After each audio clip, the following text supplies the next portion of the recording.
Hi there, I'm ilja615 and thank you for joining me in another episode of the iljaTech development series. And in this episode, I'm going to be working on the windmill.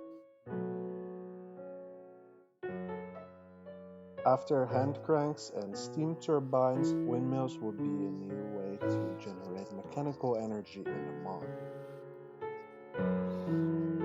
First of all, though, before we start, let's take a look at some of the windmills that have been made in Minecraft mods before, just to have a little look at what's already out there so that I can use this to design one that stands out in its own unique way.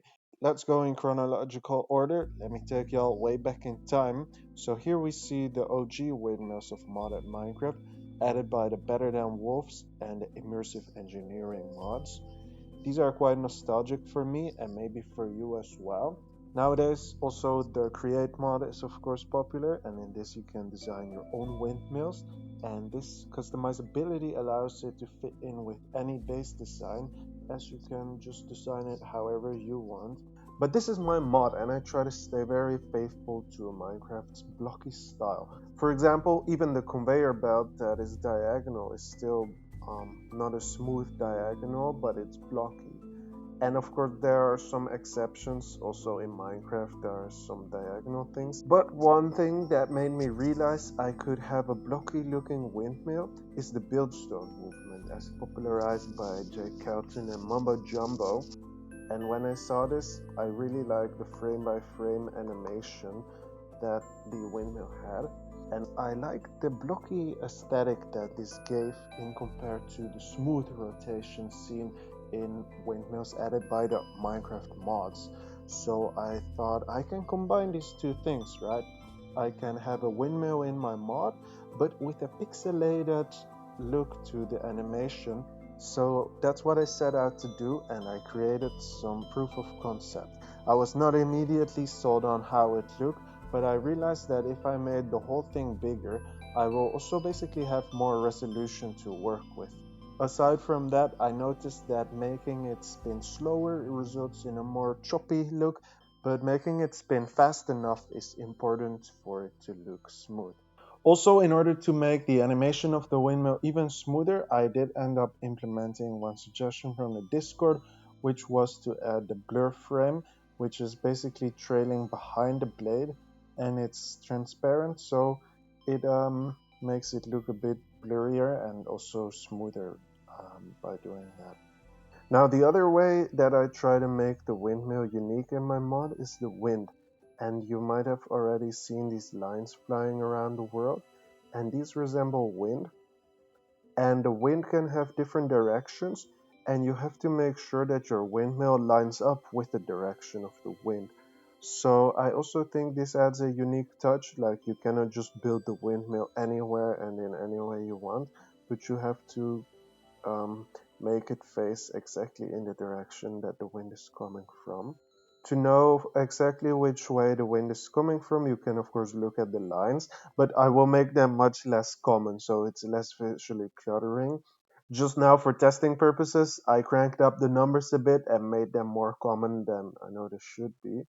But the other way is to craft these wind vanes, and these flags will always point the direction that the wind is blowing in. So how can there be multiple directions? This is defined on a per chunk basis. So in this chunk, the wind is blowing south, but in, for example, this chunk, the wind is blowing southwest.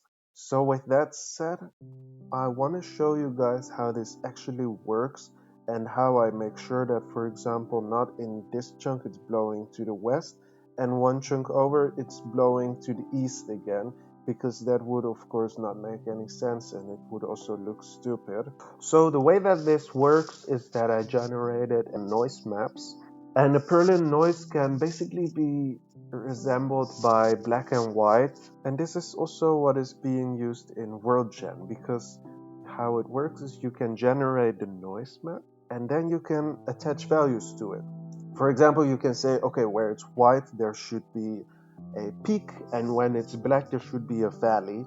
Or you can, as I did, use it for wind. So then I need one map for the east-west component and one map for the north-south component.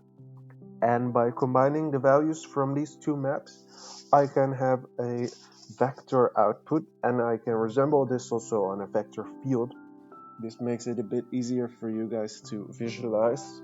And I also tried doing different things, like, for example, making the wind change over time, as you see here.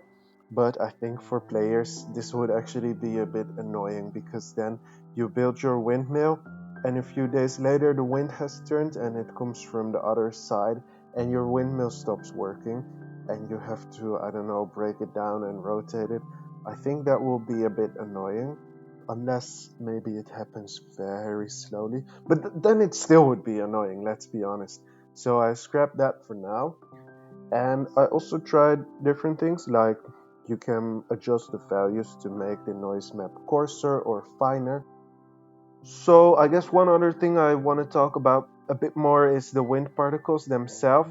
They are wind streaks, kind of inspired by other games, for example, Valheim and A Short Hike. The only difficult part was making them viewable from both sides.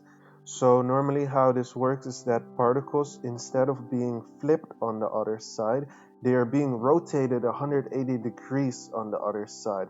But then, of course, if the particle looks like it's going up on one side, it looks like it's going down from the other side, and this was very nasty looking. So I had to, scratch my head a bit how to go around that, but in the end I managed. And as you see, I also added some fading in and fading out in opacity, but I can still work on making it look a bit nicer because it doesn't look perfect yet, I guess. So let me know what you think. And as I said, there will be less of them. They will be pretty rare. The very last thing I want to mention this video is how to craft the windmill. So this is done in the carpentry system, which I added last episode. But of course, the carpentry grid is quite small, and it doesn't make sense to craft a huge windmill in such a small carpentry table. So initially, the idea was that there could be a bigger carpentry table with a bigger user interface, and you would make bigger stuff like the windmill in there. But that felt a bit useless because there would not be that many big things, only maybe the windmill and the water wheel. So that would be a bit pointless to have a multi-block carpentry system just for that alone. So instead, my idea was that you can make a wind sail just like this, and then in the crafting table, you can use some gear and multiple of these wind sails to craft the windmill. So I hope you enjoyed this episode and that you like the wind and the windmill. And I hope it was somewhat entertaining or interesting. In the next episode, I'm gonna add the book to the mod, so stay tuned for that. And I see you in the next episode. Bye bye.